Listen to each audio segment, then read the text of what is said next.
Boa tarde a todos. Quero inicialmente agradecer o gentil convite de estar aqui com vocês nesta reunião importante. O tema que me cabe rever com vocês, transmissão sexual do vírus C da hepatite. Um desafio, mas vamos tentar. Não tenho conflitos de interesse para essa apresentação. E vamos começar dizendo e recordando: o vírus C da hepatite é primariamente um vírus de transmissão sanguínea. A própria Organização Mundial da Saúde reconhece a transmissão sexual para este vírus, mas aponta que a transmissão sexual é uma maneira muito menos comum para que ocorra a transmissão do vírus C da hepatite. Esta transmissão sexual é estimada ser de muito baixa importância quando se trata de discutir relações sexuais monogâmicas em parceiros heterossexuais. Uma cifra panorâmica, e eu vou depois mostrá-la em detalhes, nos menciona o risco de 0,07% por ano. Entretanto, quando nós passamos para discutir o tema em heterossexuais não monogâmicos, com múltiplos parceiros, e em particular, quando discutimos isso em homens que fazem sexo com homem, é apontada a menção de que o risco parece ser muito maior. Particularmente, se além disso se agrega a presença do HIV, que aí tem o papel de trazer uma potência adicional para a discussão da transmissão sexual do vírus C da hepatite. Particularmente porque se entende que na vigência da co-infecção ou da presença do vírus HIV, cargas virais do HCV serão maiores, inclusive no fluido do sêmen.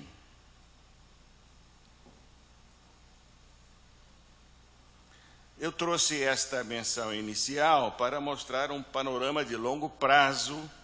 Suíça, aproximadamente 25 anos de acompanhamento da hepatite C, e nos revela, a partir do ano 2000, a transmissão sanguínea por droga injetável em decréscimo progressivo, e também, a partir do ano 2000, já a presença destacável do que lá se chama de transmissão por contato sexual.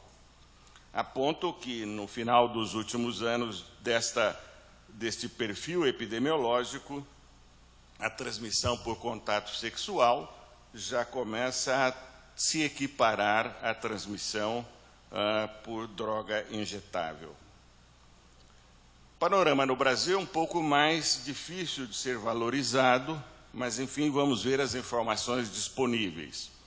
O último boletim epidemiológico da Secretaria de Vigilância em Saúde, Ministério da Saúde, avaliando o que sucede com o vírus C da hepatite neste período de 99 a 2017, ressaltando que as informações são de difícil caracterização e elas são passivamente obtidas, e faltam mais da metade dos casos notificados.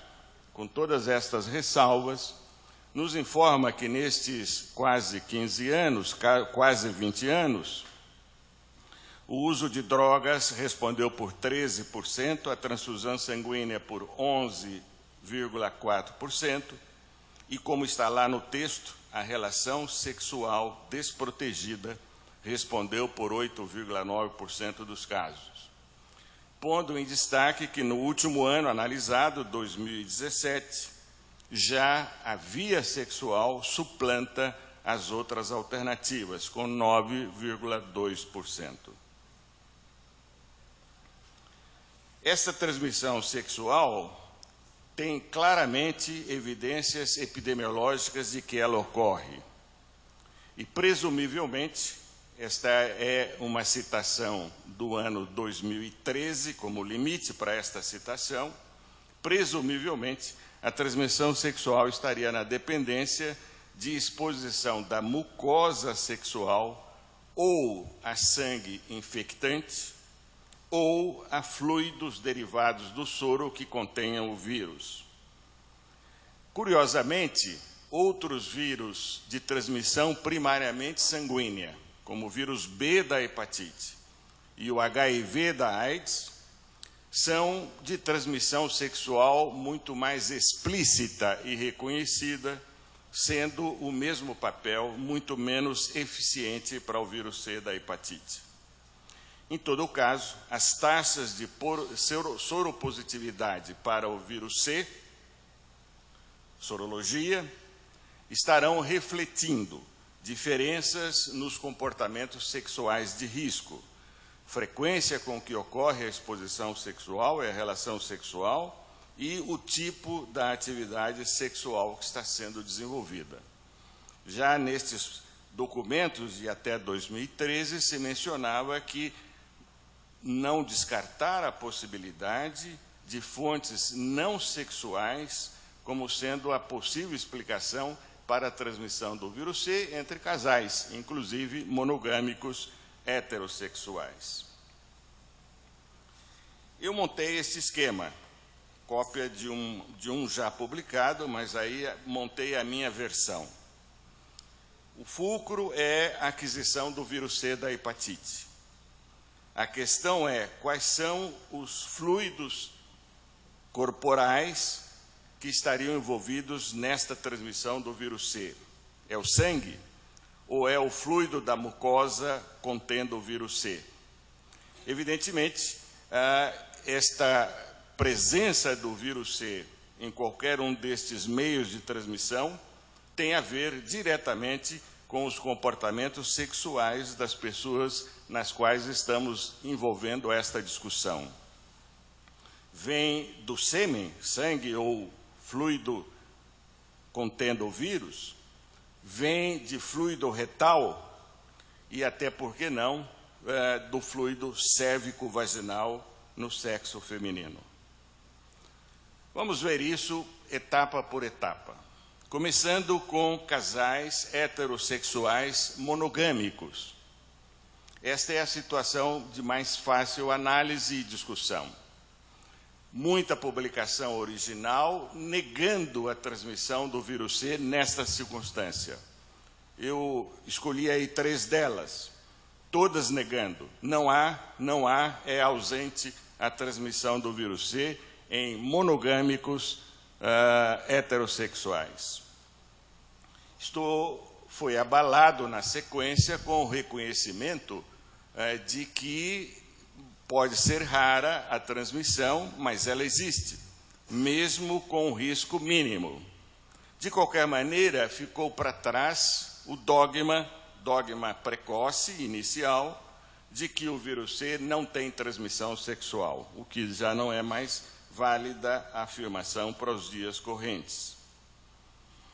Vários estudos mostram um mínimo de risco de transmissão entre casais monogâmicos heterossexuais. Eu escolhi um deles, este que vamos rever rapidamente. É um estudo feito por investigadores de São Francisco, Universidade da Califórnia, e em coautoria com investigadores do CDC, Centro de Controle de Doenças dos Estados Unidos. Um estudo bem detalhista, por isso vou usá-lo como referência. São 500 casais, o índice infectado pelo vírus C da hepatite, ausência de HIV, vou fixar isto, não há HIV nessa discussão, apenas o vírus C, uma metodologia bem elaborada, até um pouco sofisticada, com análises filogenéticas para reconhecer os isolamentos virais realizados nesta investigação. A idade média do índice positivo para o vírus C, 49 anos. O tempo de vida sexual da dupla do casal, 15 anos. E o que nos mostra o resultado desta metódica e detalhista investigação. Apoiada em 8.377 pessoas anos de seguimento, a incidência mínima de transmissão do vírus C se situa em 0,07 por ano, ou aproximadamente uma transmissão para cada 190 mil contatos sexuais. Não há dúvida, uma raridade a transmissão do vírus C nesta circunstância. Inclusive, sem nexo com práticas sexuais particulares desenvolvidas pelos casais monogâmicos heterossexuais. Isso nos levou lá atrás, fizemos muito, e eu fiz, recomendar para esse tipo de casal não mudar o seu comportamento sexual, uma vez identificado um caso índex.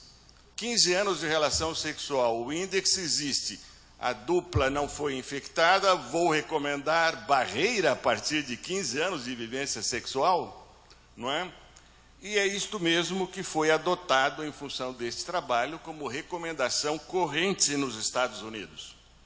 Apoiado nesta quantificação mínima de risco, os casais que têm esta prática sexual de longa data, são monogâmicos heterossexuais, não deveriam e não precisariam mudar o seu comportamento sexual com a introdução de mecanismos de barreira para evitar essa transmissão.